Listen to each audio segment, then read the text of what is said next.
Most of us grow up with the belief that as we get older, we'll naturally become wealthier. Work hard in your 20s, climb the ladder in your 30s, and by the time you're nearing retirement, you'll have a solid financial foundation.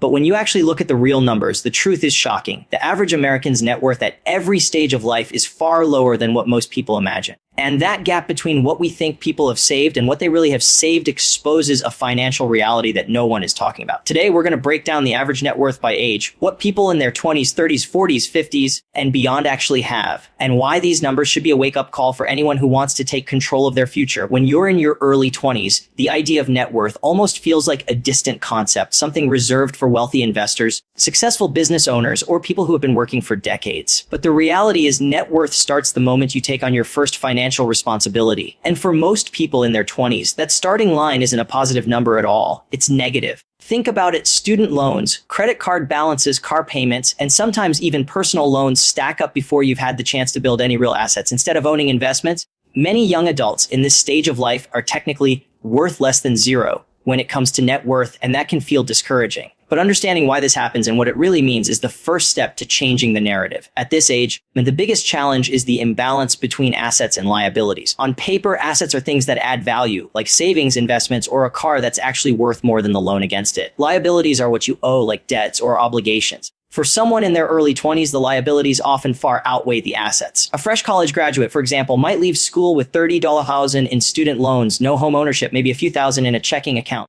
and a car that loses value the moment it's driven off the lot. That doesn't just create a low net worth, it creates a negative one. And this isn't unusual. In fact, it's so common that the average net worth for people in their early 20s is shockingly close to zero. Investment, sometimes dipping below depending on the source of the data. The problem isn't just the debt, though. It's the lack of savings and investing during these crucial years. Most young people are more focused on getting started in their careers, adjusting to independence, or simply trying to cover rent and living expenses. Investing and saving feel like something that can wait until later. The problem with waiting, however, is that later comes faster than you think, and the time lost in your 20s is time you can never get back when it comes to compounding. For example, investing just $200 a month at age 22 could potentially grow into hundreds of thousands of dollars by retirement thanks to compounding interest. Skip those years, and the gap you create is massive. It's not about how much you make in your 20s. It's about starting the habit of saving and investing, even if the amounts are small. Another layer to this is lifestyle inflation. The moment a young person begins earning an income, the temptation to match spending with earnings kicks in. Suddenly, instead of keeping expenses low, there's pressure to upgrade nicer clothes, eating out more often, the newest phone, maybe even a new car with a loan attached. While these things may feel like rewards for entering adulthood, they often become traps that keep net worth from moving in the right direction. A $400 car payment or $100 in credit card interest every month doesn't feel catastrophic at first, but over time,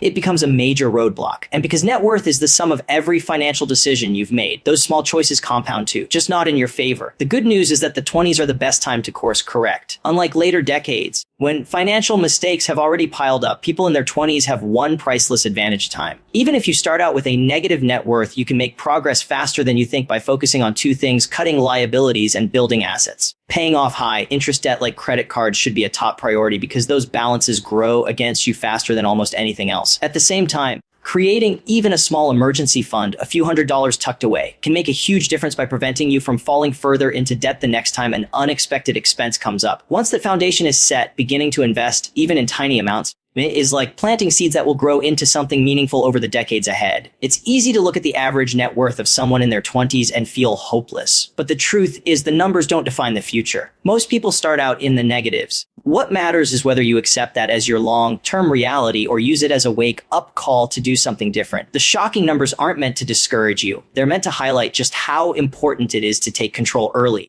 Because the earlier you start, the less you'll have to struggle later, and the more you'll be able to break away from the averages that hold so many people back. By the time you reach your 30s, something changes. The carefree nature of your early 20s starts to fade, and financial responsibilities become more real. Many people in this decade are no longer just managing their own expenses. They may be supporting a spouse, children, or even helping their parents. This is when the pressure to have it all figured out really kicks in. And the average net worth at this stage is often far lower than the expectations society sets. On paper, it looks like people in their 30s should be hitting their stride. After all, they've been working for nearly a decade. They've probably seen a few raises, maybe even bought a home or started saving for retirement. But when the numbers come in, the average net worth for people in their 30s is still surprisingly small. In many cases, it hovers in the tens of thousands, not the hundreds of thousands most would assume. There are a few reasons for this. First, debt from the 20s doesn't magically disappear. Student loans often carry over into the 30s, and by now, new forms of debt start piling on. Mortgages, car loans, investment, and credit card balances weigh heavily on families trying to build a stable life. While owning a home may technically count as an asset, it usually comes with a mortgage that cancels out much of that value. Many people consider their home their biggest investment, but the reality is that equity builds slowly, especially in the first years of paying down a loan. Add to this the rising cost of living, childcare, medical bills, groceries, and rent or mortgage payments, and the average person in their 30s has little left over to grow their net worth significantly. Second, lifestyle expectations peak during this decade.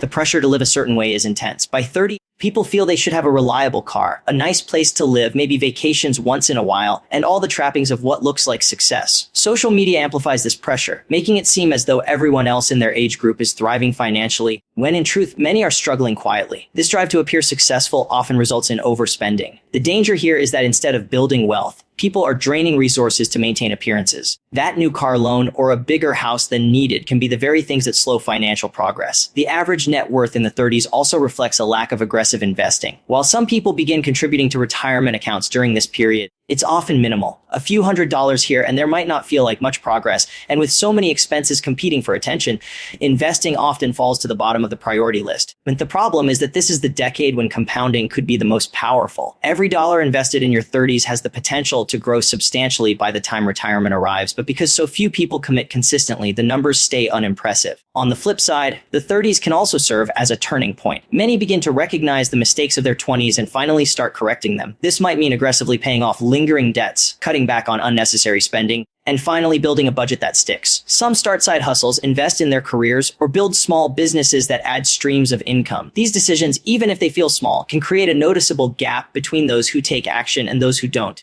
By the late 30s, you begin to see a divide forming. Some people have managed to accumulate savings and investments that put them ahead of the average, while others remain stuck paycheck to paycheck despite a decade of hard work. That divide is what makes the average net worth figures so shocking. On one hand, they reveal just how many people are unprepared and struggling to get ahead financially. On the other hand, they show that with discipline and a long-term mindset, it's possible to use your 30s as the decade where you pull ahead of the curve. It may not feel glamorous and it may require sacrifices, fewer luxury purchases, smaller homes, or holding on to older cars, but these choices compound just like money does. By refusing to keep up appearances and instead focusing on building real wealth, the numbers in your 30s don't have to be the ceiling. They can simply be the starting point for something far greater. When you enter your 40s, the financial picture begins to reveal a divide that's hard to ignore. By this point, you've had nearly 2 decades in the workforce, and the expectation is that you should be financially secure, maybe even thriving.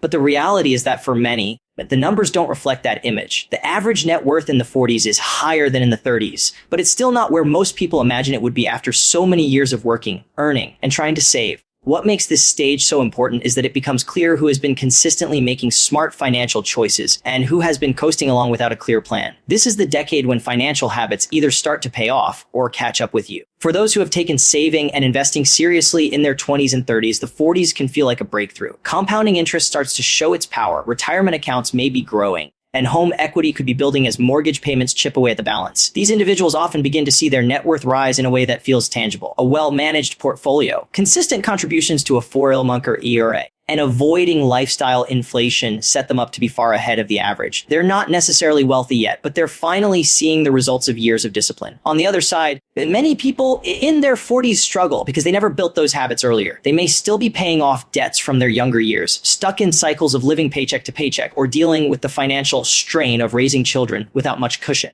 College tuition for kids might be on the horizon. Aging parents may require financial support, and healthcare costs often rise during this decade. All of these responsibilities put tremendous pressure on families who may not have a strong financial foundation to begin with. As a result, the average net worth in this age group doesn't always look impressive. It may be higher than in the 30s, but it's often spread thin and burdened by ongoing obligations. The 40s are also when lifestyle choices from earlier years start to show their impact. A larger home with a bigger mortgage, multiple car payments, and expensive vacations may have created the illusion of wealth, but they often leave little left over for long-term savings. Many people realize, sometimes too late, that they've been investing in appearances rather than assets. Meanwhile, those who chose to live below their means are starting to see the opposite outcome. They may not have had the flashiest lifestyle, but their steady savings and modest spending habits put them in a much stronger financial position. Another challenge in the 40s is that retirement begins to feel closer and the urgency to prepare grows stronger. Suddenly, investment is no longer something that seems decades away. It's something that could realistically happen in 20 years or less. For those who haven't saved enough, the pressure can feel overwhelming, leading to stress and even panic about whether there's enough time to catch up. This is where the shocking nature of the numbers really hits home. The average person in their 40s often has far less saved than what financial experts recommend investment, leaving them vulnerable to setbacks like job loss, medical bills, or unexpected expenses. Despite these challenges, the 40s can still be a decade of opportunity. Income tends to peak during this period, and with the right mindset, it's possible to make significant progress. By prioritizing debt reduction, maximizing retirement contributions, and resisting lifestyle inflation, people can use their 40s as a chance to close the gap between where they are and where they need to be. The choices made during this decade carry enormous weight because they can either solidify financial security or lock someone into a future of continued struggle. The average net worth by age 40 is a reminder that working hard isn't enough on its own. What truly matters is how intentionally you manage your money. Those who treat their 40s as a wake-up call can still build a strong financial future, but those who ignore the warning signs risk being trapped in the same cycle well into their later years. It's this split, the divide between those who push forward and those who fall behind, that makes the numbers in this decade so revealing and so critical to understand. Reaching your 50s and 60s is supposed to represent financial stability, meant the reward for decades of hard work. This is the time when many hope to slow down, enjoy life a little more, and prepare for retirement with confidence. Yet the numbers show something very different. The average net worth of people in this stage of life is far lower than what most would expect, and it highlights a harsh truth: a large portion of the population is heading into retirement unprepared. For many men, the gap between what they thought they would have and what they actually have is shocking, and it forces them to rethink what retirement will look like. By the time someone reaches their 50s, their peak earning years are often behind them, or at least approaching a plateau. And expenses, however, don't necessarily decrease. In fact, they often increase. Parents might still be supporting children through college, helping them with their first home, or even providing day-to-day financial support. At the same time, aging parents may require assistance, whether it's helping cover medical bills or long-term care. Add to that the rising cost of healthcare for themselves, and it becomes clear why many people struggle to build wealth during this stage of life, even with decades of income. The financial demands can make it feel as though wealth is slipping through their fingers. Homeownership, often considered a cornerstone of wealth, doesn't always provide the safety net people expect either. While many in their 50s and 60s do own homes, the amount of equity they have can vary dramatically. Some are close to paying off their mortgages and may enjoy significant home equity, while others still carry large balances that eat away at their monthly income. And while equity looks good on paper, it's not always easy to convert into cash flow for retirement without selling the property or taking on additional loans. This means that even those with seemingly large net worth figures may feel financially restricted because so much of it is tied up in an illiquid asset.